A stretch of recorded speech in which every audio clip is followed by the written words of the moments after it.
Hi, it's me and Simon doing her daily domestic disaster diary, and I'm not looking at the camera because my husband has been beating me in the head a lot lately, and he knocked my front tooth out. It's a crown, and they're saying it might not be able to be reattached, and I might have to have an implant, and that's way too expensive, and he's not gonna pay for anything. He's gonna lie his way out of it. It's gone very badly in the past few weeks, which is why I haven't had the time, the energy, or the nerve to break this news to my followers, the courage to come out and say what I have to say. It took me a while to get that courage. So it's 5 a.m. I've been up all night, and I'm going to take you for a walk in Echo Park. Dodger Stadium is up that hill and down the ravine, of course. I found out something really horrifying about my abusive relationship. And it's really horrifying. But look at that view.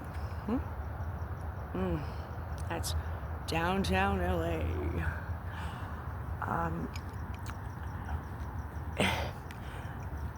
Bill has been financially exploiting me.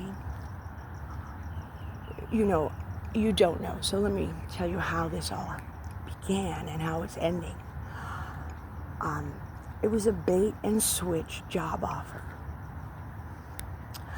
He offered me a job staging the 3 houses he was charged with selling and managing. So it was a live-in job, but that wasn't the job. He had had a stroke or 2, and he was incapacitated.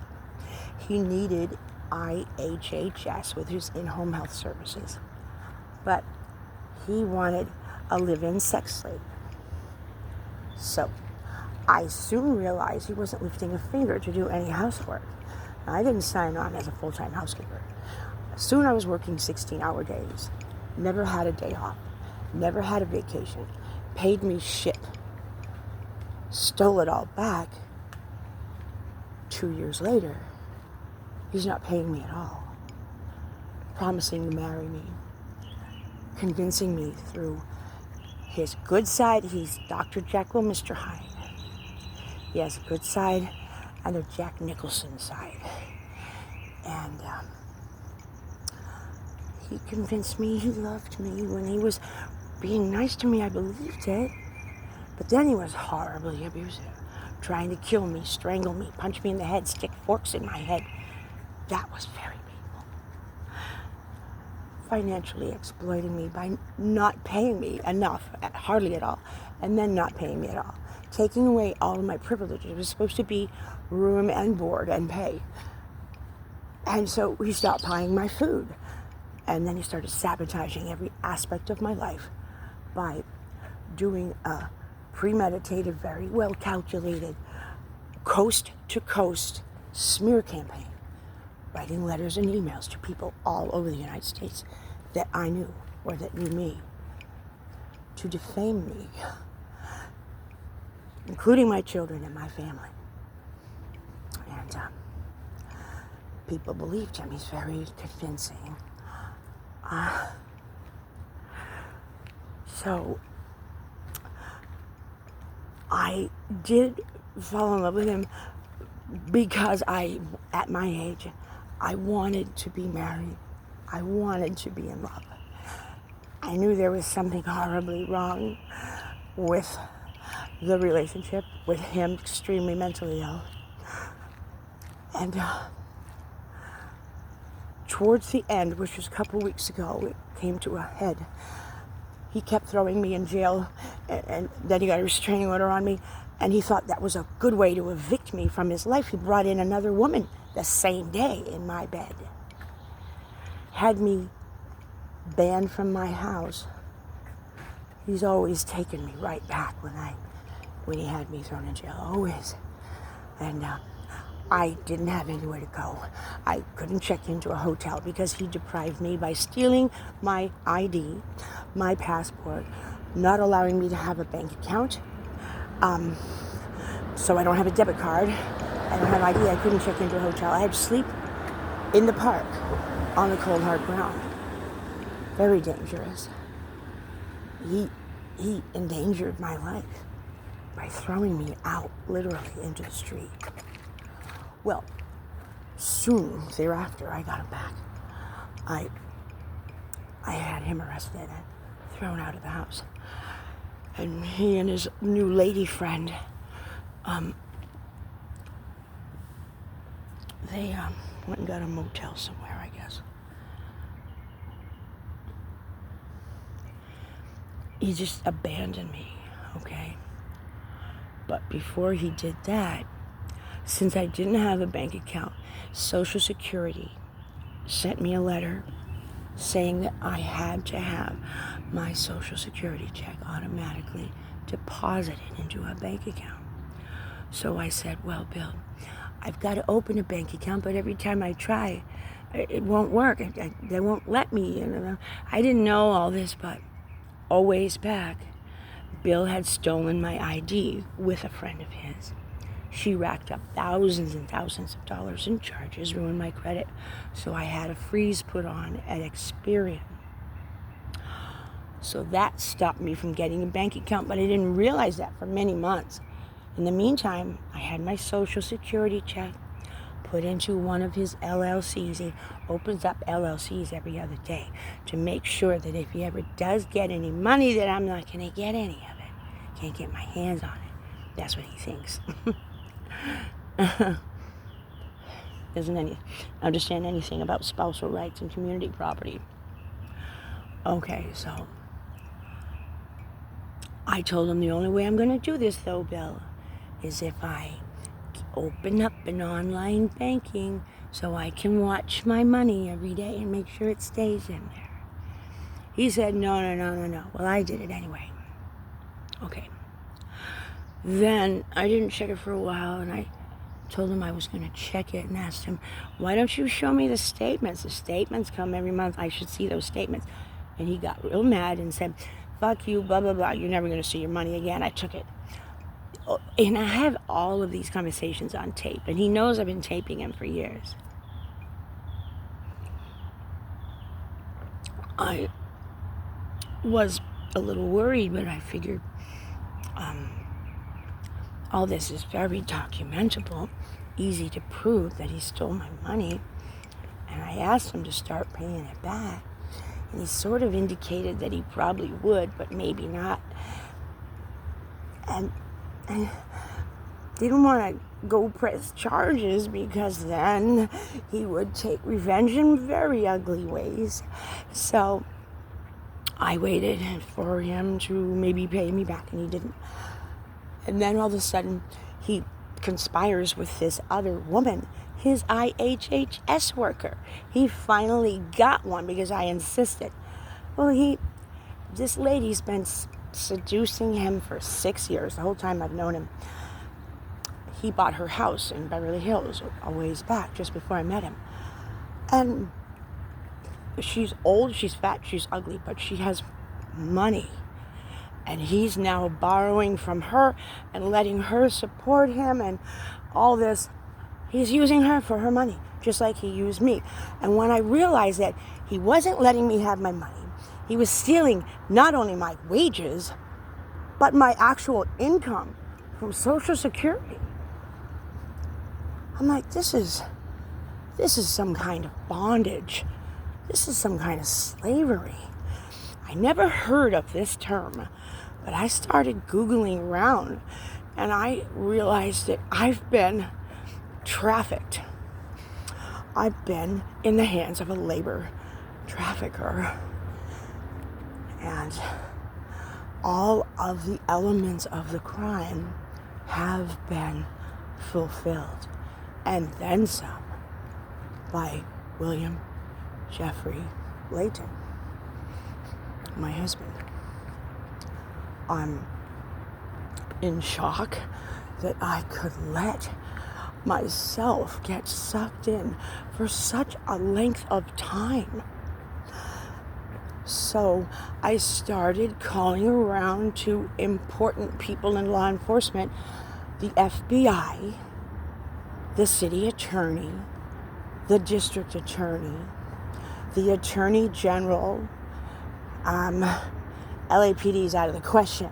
They don't give a shit about women. They hate women. They're all misogynist pigs.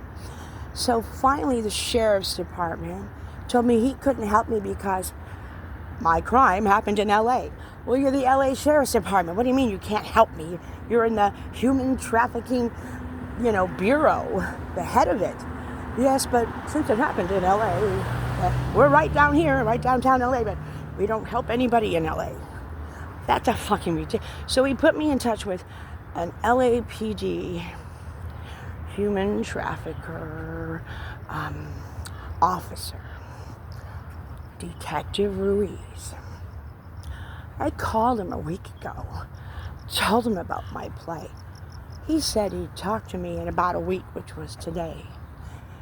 And he asked me to send him an email with I sent him some tapes that clearly indicated the elements of the crime were fulfilled. And then I got an email back from him saying that he called Bill, the suspect, and he's calling some detectives at LAPD, the ones that have been falsely arresting and falsely imprisoning me, and doing it intentionally, knowing they're wrong. They've never done any investigation of any of the altercations because I would have been questioned, but I wasn't allowed to say a word. And I'm thinking, I don't think it's right that he's starting the investigation and I haven't been allowed to meet with him or even speak with him. I haven't even spoken with him, but he's already spoken to Bill and some detectives at South Central. And I haven't filed a police report yet. So he's poking around to see if he's going to let me file a police report. So I was up all night writing emails to senators and Congress people because this has gone on too long. I'm in danger. The landlord, who's a slumlord, good friend of Bill's, and Bill's a slumlord too, and a racketeer and a career criminal and a con man, came in a home invasion into my apartment, threw me out into the street with no money, no food, no medicine, and proceeded with his construction guys to board up the windows of my house, tear out all of the air conditioners, and vandalize the entire apartment, tossing it like a cell toss out of prison. I went right down to the police station and I tried to rustle up someone to assist. No one gave a fuck. And he changed the locks. He's trying to do a self-help eviction by brute force. Well, later when he was done, it took hours, I just broke right back into my house, breaking the front bay window. Cheap piece of glass, wasn't even plexiglass. It was so easy to break.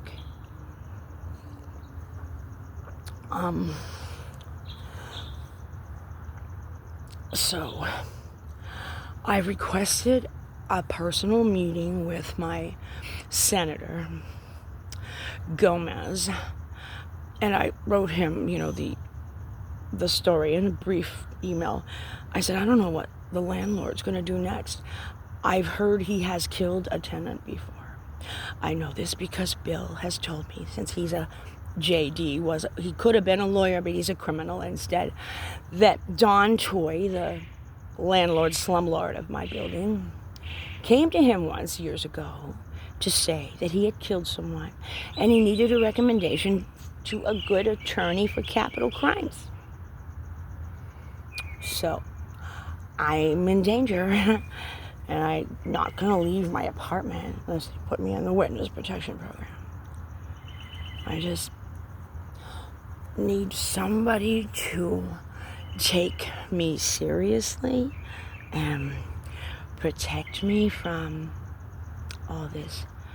I have a caseworker at the Elder Protective Services Agency, but they don't do anything to protect anyone. All they do is write it down and document it. And they just let all this crap happen to me, and they don't give a shit. They don't try to help me in any way, shape, or form. Neither does the LAPD. The FBI laughed at me and hung up on me. I've called them several times over the past 6 years.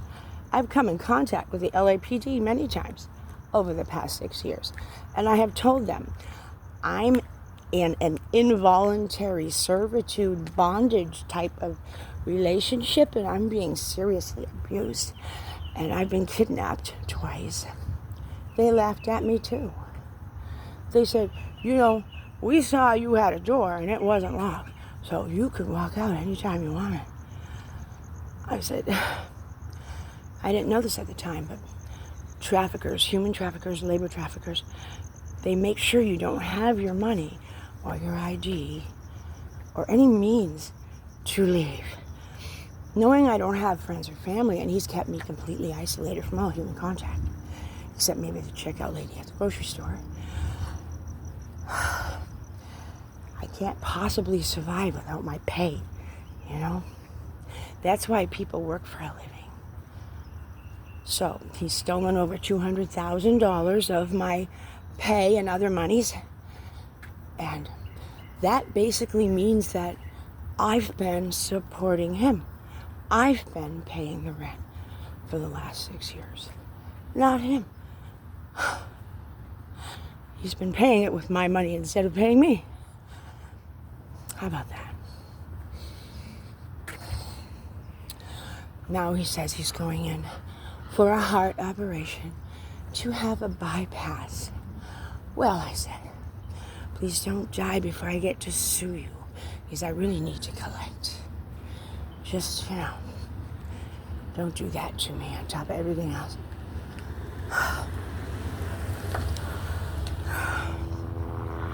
I wish I could look into the phone. I can't let you see my tooth. It's missing. He's going to deny doing it. And I need to have, the abuser is supposed to pay the medical bills of the victim and all that, but the police never arrest him. No matter how many they arrest him, they don't ever charge him. I've had him arrested 3 times with restraining orders and everything. But, then I realized he's going to take revenge on me and abandon me and start paying the rent like he has now. But, he has a contract with me. I made him sign a contract. And I'm going to bring that to court and hope that the judge upholds the contract for me.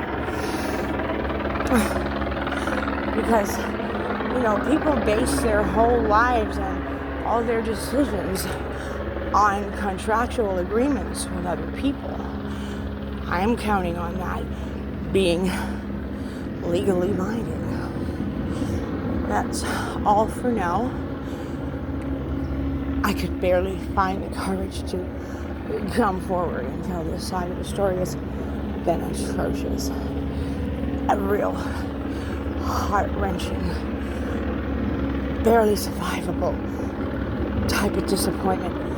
You have no idea how lonely it is when your abuser leaves you behind with nothing but an irate landlord who wants to throw you out of the apartment. So, wish me luck. Hopefully next time I do a video diary, I'll have my tooth put back in. Thank you for listening. Good night.